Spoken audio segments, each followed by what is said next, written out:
వేదిక మీద ముఖ్యమంత్రిగా ఉన్న జగనన్న గారు చేసిన వ్యాఖ్య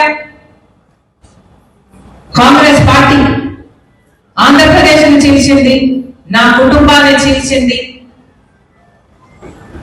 దేవుడే గుణపాఠం చెప్తాడు అని పెద్ద పెద్ద మాటలు మాట్లాడారు.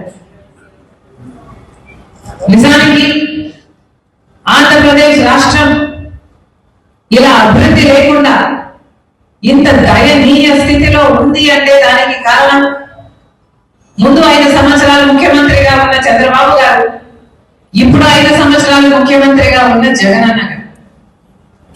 ఈరోజు రాజశేఖర రెడ్డి గారి కుటుంబం చీలింది అంటే అది చేతులా చేసుకున్నది జగనన్న గారు.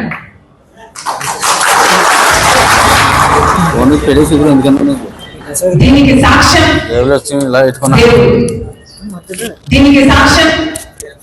నా తల్లి విజయమ్మ రాజశేఖర రెడ్డి గారి భార్య. దీనికి సాక్ష్యం నా యావత్ కుటుంబం.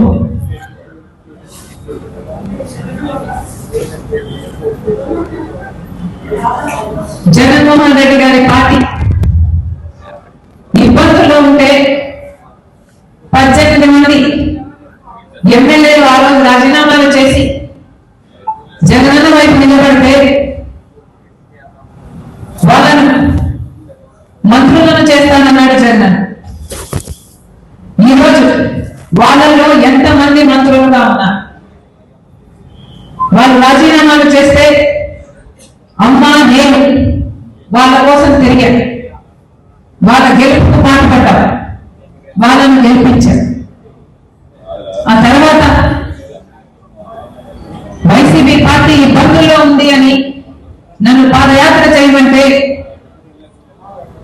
నా ఇంటిని వాటిని అన్ని పక్కన పెట్టి నా బిడ్డల్ని సైతం కాదనుకుని ఎండనక వాననక వేల కిలోమీటర్లు నెలల తరబడి రోడ్డు మీదనే పడుకుని 3200 కిలోమీటర్లు పాదయాత్ర చేసింది రాజశేఖర రెడ్డి.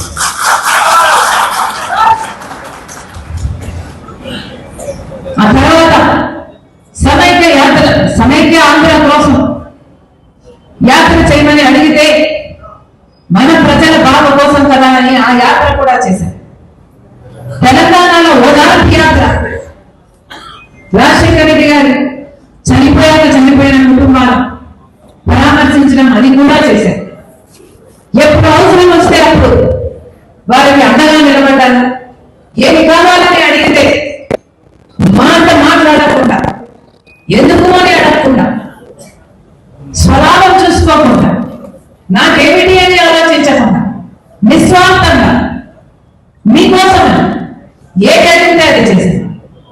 ఆఖరికి మొన్న ఎన్నికలు బాయ్ బాయ్ బాబు అనే క్యాంపెయిన్ అసలు దేశంలోనే మోస్ట్ సక్సెస్ఫుల్ క్యాంపెయిన్ ఆ ఎలక్షన్.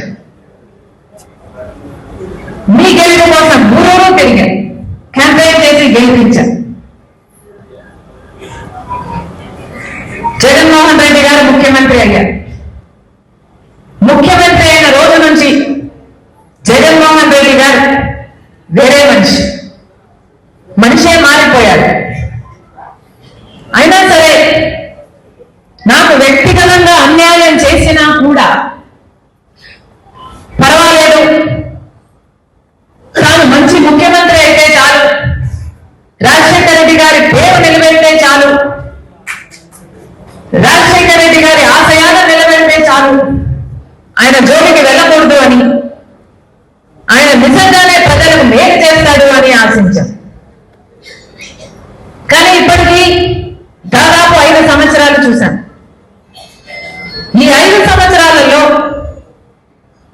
జగన్మోహన్ రెడ్డి గారు, ఆయన పార్టీ, గెలిచిన ఎమ్మెల్యేలు, గెలిచిన ఎంపీలు మొత్తం అందరూ బీజేపీకి పార్టీకి బానిసలుగా మారారు. బీజేపీ పార్టీకి ఒక్క ఎమ్మెల్యే గెలవలేదు, ఒక్క ఎంపీ కూడా గెలవలేదు.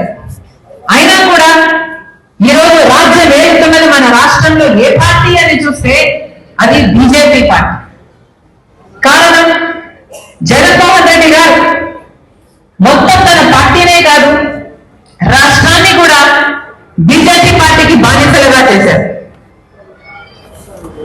కాంగ్రెస్ పార్టీ 5 సంవత్సరాలు స్పెషల్ స్టేటస్ అంటే చంద్రబాబు గారు లేదు 10 సంవత్సరాలు కావాలి అన్న.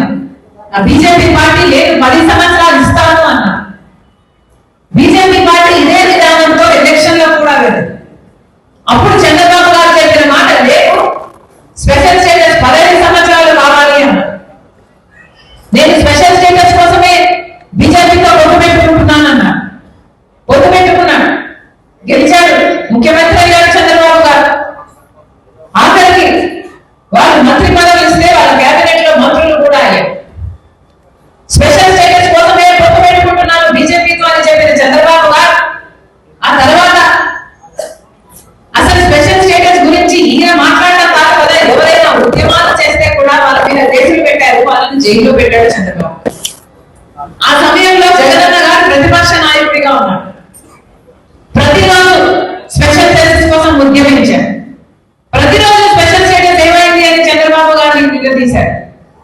ఎన్నో నిరాహార దీక్షలు కూడా చేశారు. ఆ రోజు జగనన్న చెప్పిన మాట ముక్కుమ్మడిగా రాజీనామాలు చేద్దాం, ఎంపీలందరూ రాజీనామాలు చేద్దాం, స్పెషల్ స్టేటస్ ఎందుకు రాదో చూద్దాం, బీజేపీ ప్రభుత్వం స్పెషల్ స్టేటస్ ఎందుకు ఇవ్వాలో చూద్దాం అని టీడీపీకి సవాలు విసిరారు.